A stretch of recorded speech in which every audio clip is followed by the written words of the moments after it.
Nous avons reçu notre carte d'invitation. Il y a eu un problème de forme. Et le problème de fond et le problème de forme. Dans la forme, nous n'avons pas pu y aller, moi en tant que président, mais on avait un délégué qui était présent. Ça, c'est dans la forme. Dans le fond, depuis très longtemps, nous souhaitons qu'il y ait un dialogue national basé sur de la sincérité, basé sur de l'honnêteté, afin que tout le pays se retrouve dans ce dialogue national, afin de construire le pays. Et 6 mois avant les élections, la compétition sera donnée, mais au moins on va avoir une stabilité de notre pays, comme dans tous les pays à démocratie normale. Voilà, nous le souhaitons. Nous l'avons demandé depuis très longtemps et nous sommes très contents aujourd'hui qu'il y ait un dialogue national. Et je pense que cela prouve la maturité du président de la République et de certains acteurs politiques, qu'ils soient aussi bien dans l'attelage gouvernemental ou dans l'attelage de l'opposition. Comme dans toutes les banlieues, cristallise et potentialise toutes les frustrations des populations, comme on dit, d'en bas. Donc nous essayons de travailler avec ce genre de population, un peu c'est tout. Maintenant, je pense que le gros problème, et je répète ça inlassablement depuis des années, le problème du microcosme politique n'est pas qu'ils s'arrangent entre eux. C'est ça le vrai problème.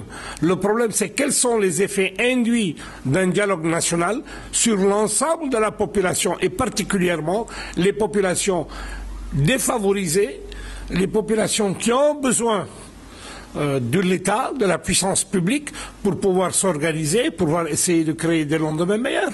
Le véritable débat, il est là. C'est pas que les acteurs politiques entre eux se retrouvent. C'est bien, c'est très bien. Mais le problème, c'est est-ce que cela va impacter par rapport aux populations à faible revenu? C'est tout, c'est ce que nous disons, nous. Moi, personnellement, je suis très heureux. Je suis très heureux de certaines positions qui se font. Cela prouve, malgré tout ce qu'on entend, que notre pays est une démocratie, étant donné qu'aujourd'hui, le chef de l'État a convié à un dialogue national. Certains partis refusent d'y aller et personne ne leur dit rien. C'est leur choix. Ça prouve que nous avons une démocratie vivante. Nous avons une république forte, une démocratie vivante. Voilà ce que je dis. Je dis, moi, je suis heureux qu'il y a des opposants dans ce pays-là. Ça prouve que l'unanimisme et un consensus politique, tout le temps consensus politique, ça vole en éclats. Il y a des gens qui apprécient positivement, il y a des gens qui apprécient négativement dans le cadre du respect des lois constitutionnelles. Je suis particulièrement heureux.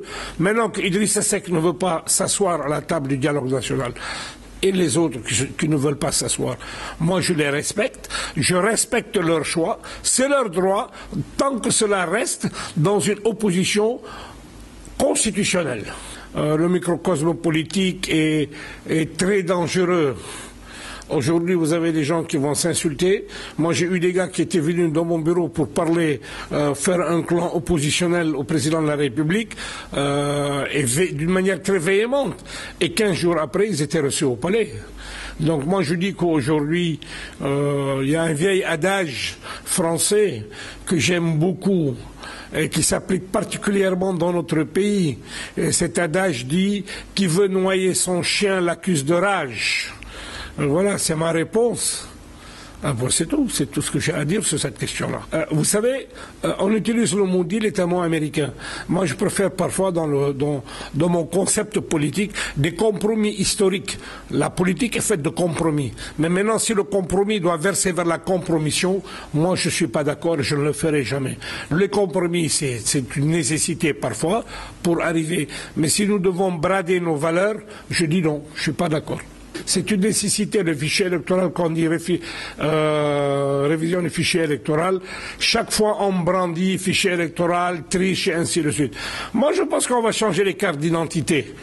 Elles vont être numérisées. À ce moment-là, que les cartes d'identité, qu'il y ait une puce à l'intérieur de la carte d'identité qui inscrive directement sur les fichiers, comme ça se fait, et qui aussi servira de bulletin de vote. On n'aura plus à perdre 7-10 milliards à chaque élection.